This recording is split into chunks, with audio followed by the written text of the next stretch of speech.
Well, Pastor Yiga muna Uganda kitalo nnyo tutwamfiiriddwa zinganze abadde mukwano gwange nga tumanyiganye twasinkana emyaka mingi nnyo yakoleranga ku BTFM twarekodinganga naye mu studio yaffe awekamocha twaberanga ku zi concerts naye so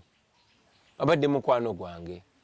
ate nga akola emirimu gye zisina buyinza kujajinga bulamu bwe nabo abadde atambuza mirimu gye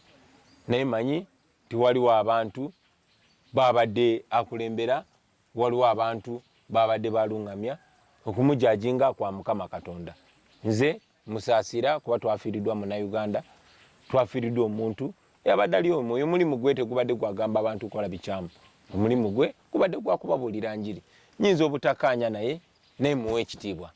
era musasira nga mu Uganda munnange era ntwala omukisa guno okubagiza famire ye n'okubagiza bamemba ba church ye n'okubagiza baganda baffe bonna abalokole nkitalo nnyo nkitalo ddala omwoyo gwe Mukama gumuze mirembe Mukama musonyiwe byonna ebyamusobako tumuyigeko ebirungi ebimuliko ngera nange bwe ngamba bulijjo nti